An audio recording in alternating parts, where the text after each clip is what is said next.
kita mulai, Pak. Assalamualaikum warahmatullahi wabarakatuh.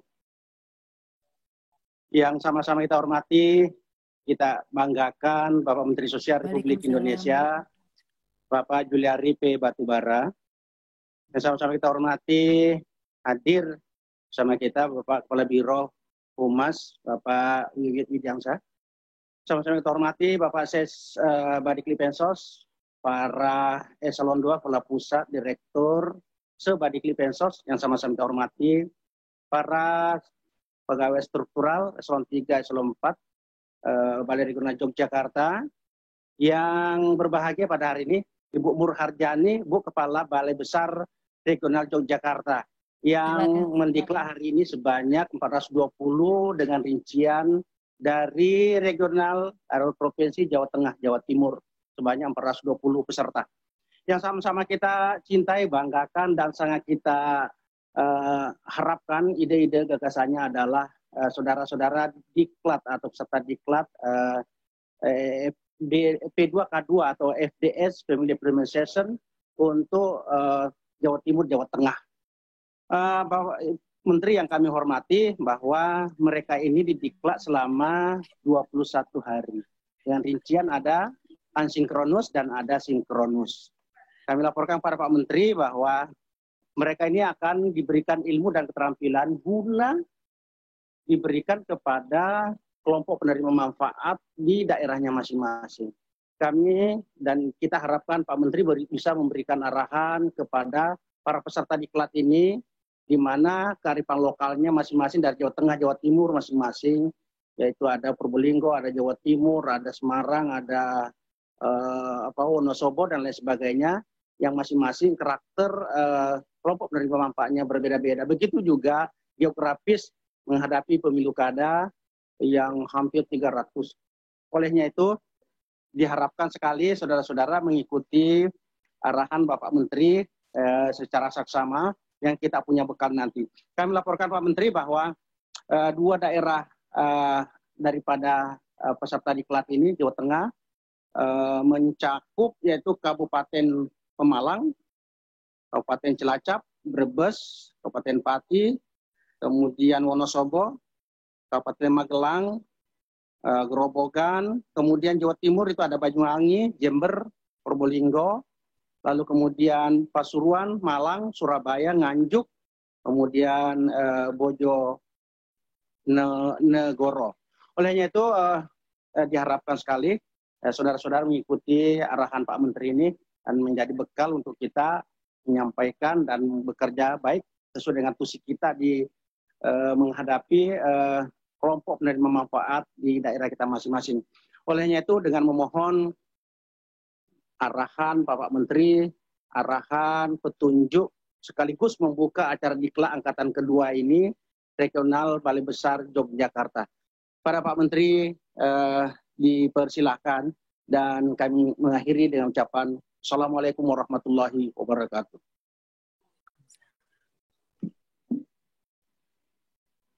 Terima kasih Prof. Syahabudin, Kepala BP3S, Kementerian Sosial. Assalamualaikum warahmatullahi wabarakatuh.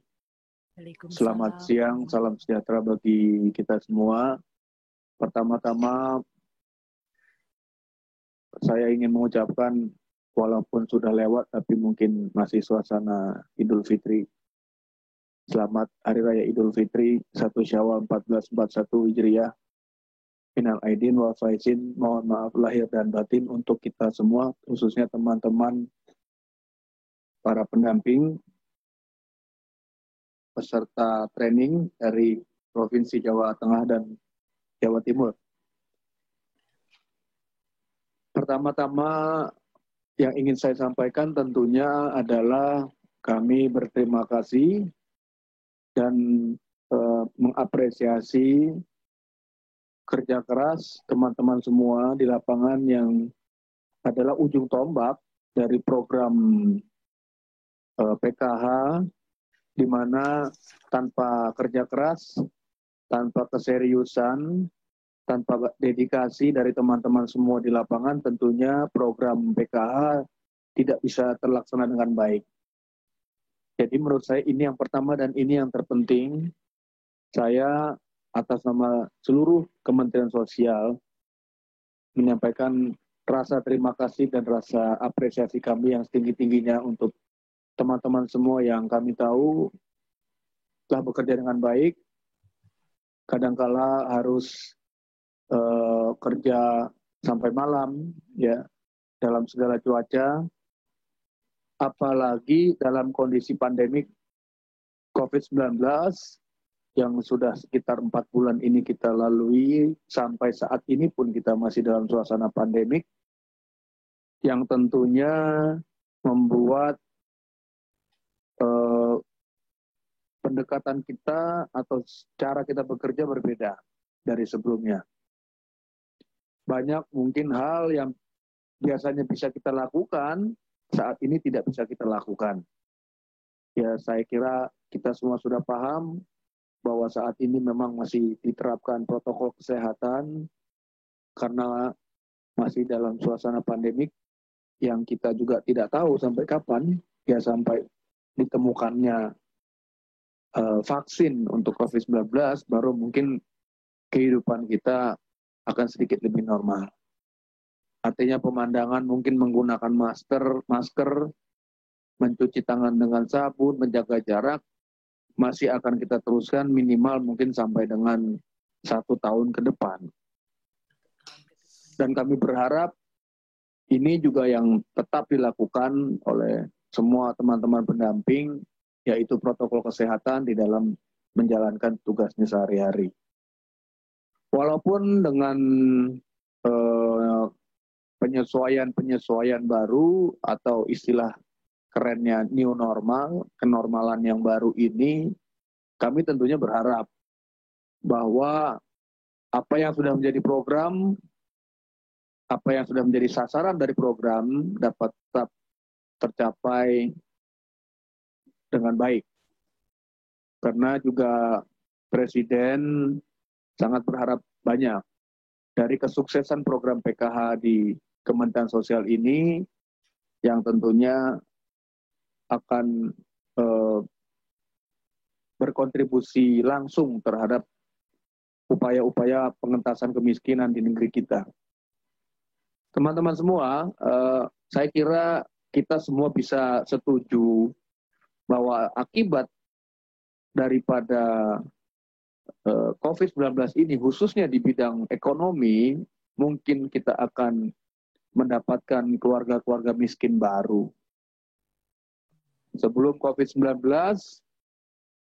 angka kemiskinan yang dicatat oleh BPS adalah 9,22, tapi kemungkinan besar angka kemiskinan ini akan meningkat. Kalau tidak salah nanti bulan Agustus akan ada survei Sosial Ekonomi Nasional, Susenas, yang rutin dilakukan oleh BPS. Kami mengantisipasi bahwa angka kemiskinan itu akan meningkat. Artinya kemungkinan besar kita harus mendata kembali lebih cermat di lapangan. Keluarga-keluarga miskin baru yang mungkin bisa kita pertimbangkan untuk menjadi penerima manfaat PKH di tahapan-tahapan berikutnya. Saat ini jumlah keluarga penerima manfaat di seluruh Indonesia mencapai 10 juta, ada kenaikan dari 9,2 juta realisasi tahun 2019. Dan sebagian besar ini ada di Pulau Jawa. Karena memang Pulau Jawa dengan penduduk yang terbanyak, tentunya apabila ada goncangan ekonomi, pasti Pulau Jawa yang terdampak paling besar dan jumlah keluarga miskinnya akan menjadi yang paling besar. Jadi ini yang ingin saya sampaikan dan teman-teman di lapangan pasti lebih up to date informasinya, khususnya untuk daerah-daerah kerja atau wilayah-wilayah kerja masing-masing. Bagaimana situasi di lapangan, teman-teman pasti lebih paham dari saya ataupun dari kami-kami yang berada di Kementerian Sosial di Jakarta ini. Berikutnya, tujuan dari program seperti PKH kita semua pasti sama-sama sepakat bahwa yaitu untuk mengentaskan kemiskinan melalui program-program yang sudah kita desain dan kita dampingi. Jadi kata kunci daripada kesuksesan program ini adalah ya pendampingan. Ya. Tidak ada gunanya kita mendesain suatu program, menganggarkan suatu program sampai puluhan triliun, ya, di mana program ini didesain untuk mengantarkan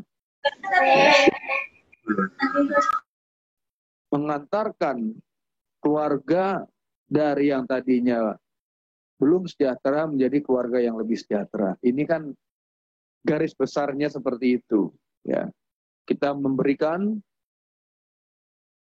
penganggaran kepada keluarga tersebut sesuai dengan komponen yang ada dalam keluarga tersebut dan kita mendampingi. Dan teman-teman yang mendampingi keluarga ini agar bisa menjadi keluarga yang lebih sejahtera.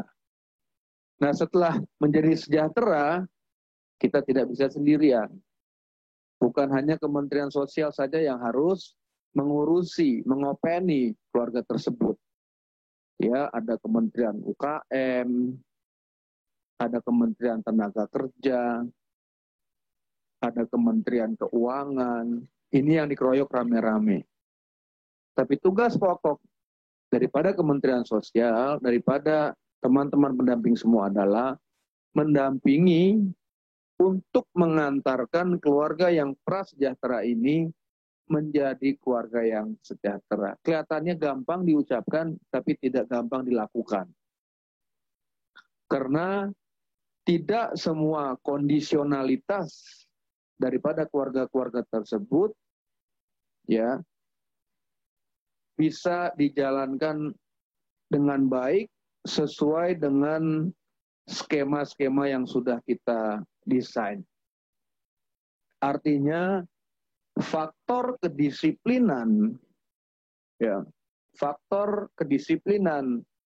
pada keluarga-keluarga tersebut juga tidak mungkin kita pukul rata. Kita berasumsi bahwa seluruh keluarga akan disiplin mengikuti pendampingan. Semua keluarga akan disiplin mengikuti kondisionalitas yang sudah kita desain. Ini tidak mungkin kita pukul rata. Ada keluarga yang memang serius, benar-benar dia ingin keluar dari garis kemiskinan. Ada keluarga yang memang senang dibantu terus, karena sudah pasti setiap 3 bulan atau sekarang setiap bulan mendapatkan bantuan. Ya. Jadi tidak bisa kita pukul rata. Tapi kita di Kementerian Sosial dan teman-teman pendamping harus satu pemikiran, satu semangat, satu tekad, satu sasaran, yaitu harus membawa keluarga tersebut yang belum sejahtera menjadi keluarga sejahtera. Nah, inilah yang membuat pekerjaan sebagai pendamping PKH tidak mudah. Menghadapi keluarga-keluarga yang berbeda latar belakang dan berbeda pemikiran dan berbeda tujuan. Tidak semua keluarga, saya ulangi, tidak semua keluarga saya yakin mungkin ingin keluar dari kemiskinan. Mungkin ada keluarga yang memang senang dikategorikan menjadi keluarga miskin terus, karena akan mendapatkan bantuan terus. Ya, jadi tidak ada semangat untuk keluar dari kemiskinan. Tugas kita lah, tugas para pendamping di lapangan lah, yang secara terus-menerus harus menyemangati dalam pendampingan tersebut, mengisi keluarga-keluarga tersebut juga termasuk dengan filosofi kehidupan yang lebih baik, ya, supaya keluarga tersebut yakin, oke, saya memang harus disiplin, saya harus mengikuti program-program yang sudah didesain supaya saya bisa keluar dari kemiskinan dan saya tidak lagi mengikuti program PKH. Oleh karena itu, tingkat graduasi dari program PKH menjadi salah satu ukuran yang paling penting. Ya. Misalnya di satu daerah, saya nggak tahu, mungkin di Kabupaten Semarang misalnya. Saya agak sedikit paham mengenai Kabupaten Semarang dan sekitarnya. Misalnya peserta PKH-nya 50.000 misalnya. Dari 50.000 keluarga itu, dari Kementerian Sosial, tentunya juga masukan dari pendamping, harus punya target yang pasti. Harus punya target yang pasti. Kalau orang Jawa bilang harus cetol gitu loh targetnya. Ya, targetnya harus cetol. Berapa sebenarnya per tahun ini yang harus graduasi. Karena juga saya tidak ingin pendamping senang terus-terusan mendampingi keluarga yang itu-itu saja. Sehingga keluarganya juga jadi senang, merasa nyaman, ya wes lah. Saya kira ke depan-depannya udah kita begini-begini saja. Nah, ini harus dihindari pemikiran seperti ini. Yang kedua, satu hal yang saya juga sudah berkali-kali ingatkan agar saya tidak ingin lagi mendengar ada pendamping yang memegang kartu KKS daripada KPM. Ya. Ini tidak boleh terjadi dimanapun, kecuali memang situasinya sangat-sangat tidak normal. Artinya sudah terlalu sepuh, sudah tidak bisa beraktivitas, ya monggo, silakan. Tapi kalau tidak seperti itu, kewajiban daripada pendampinglah untuk mengajari sampai bisa keluarga tersebut, terutama si ibu, untuk bisa menggunakan kartu KKS tersebut. Tidak perlu pendamping yang memegang. Tidak dibenarkan dalam situasi apapun, kecuali memang kondisi yang sangat-sangat tidak normal. Artinya apa? Keluarga tersebut tidak bisa berfungsi apabila tidak kita bantu setiap kali perlu melakukan pencairan penarikan dana. Ya, saya kira ini sudah ditindaklanjuti oleh Direktorat JSK di Ditjen Kementerian Sosial. Yang terakhir yang saya ingin ingatkan juga adalah sebentar lagi kita masuk ke dalam pilkada serentak. Di 277 kabupaten kota. Saya orang politik, saya orang partai. Jadi saya paham situasi di lapangan karena saya juga 2 kali pernah jadi anggota DPR RI dari Jawa Tengah. Jadi saya paham situasi lapangan apabila sudah masuk ke urusan-urusan pilkada atau pil-pil yang lainnya. Saya tidak ingin atribut PKH dibawa-bawa oleh siapapun calon kepala daerah tersebut. Saya memahami mungkin di antara teman-teman ada yang memiliki afiliasi politik, monggo silahkan, tidak dilarang, bebas.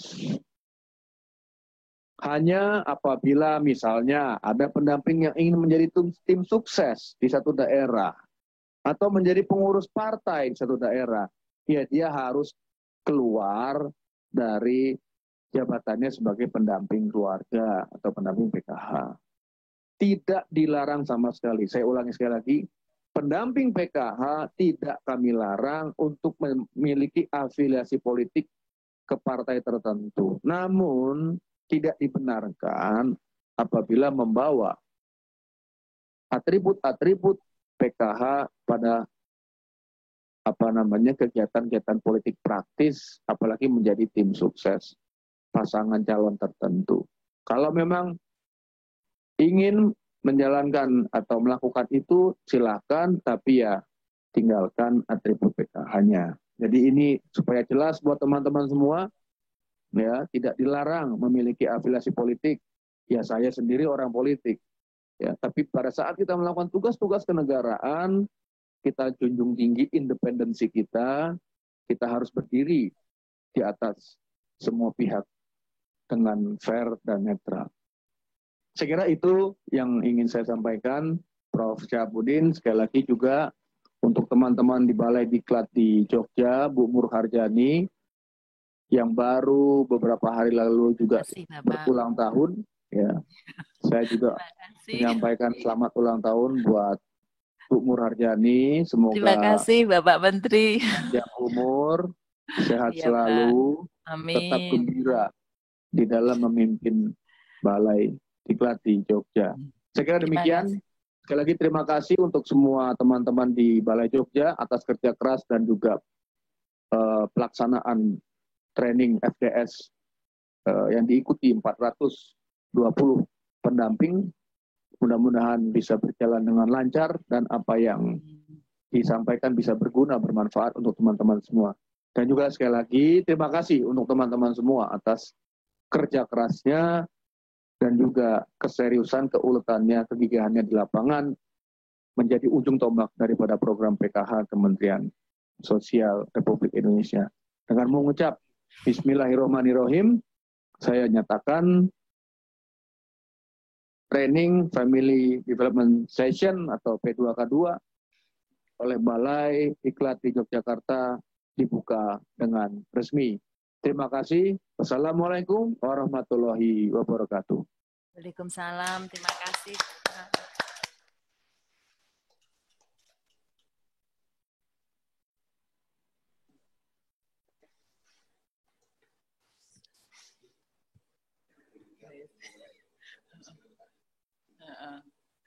Udah delete ini. Ya, dari sekarang saya habis ini terbang ke Padang ya, ini sekarang saya mengikuti yang Padang.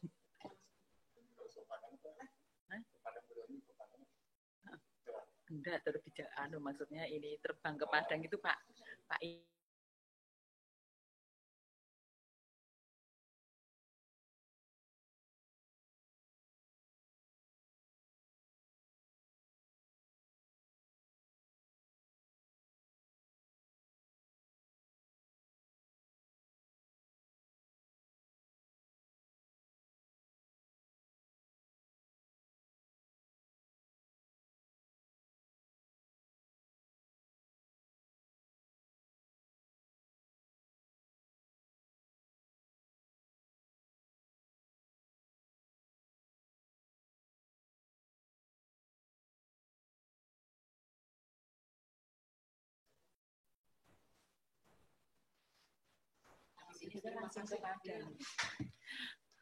Bapak Ibu semuanya, terima kasih atas kebersamaannya di dalam acara pembukaan Diklat P2K2 FDS PKH bersama Bapak Menteri Sosial ya. Termasuk Ibu-ibu Kasatker, Bapak Ibu Kasatker di lingkup BP3S, Pak Kabadan tentunya, Pak Ses, terima kasih. Dan sekarang ini Pak Menteri akan lanjut membuka Diklat yang sama di Balai Diklat Padang. Saya juga harus bergabung, jadi mohon izin untuk mengikuti acara Pak Menteri di Balai Diklat Padang. Terima kasih, izin live ya Bapak Ibu. Selamat melaksanakan Diklat, tetap semangat dan gembira, serta mencermati apa yang telah disampaikan oleh Bapak Menteri dalam arahannya tadi. Demikian akhirnya, wassalamualaikum warahmatullahi wabarakatuh.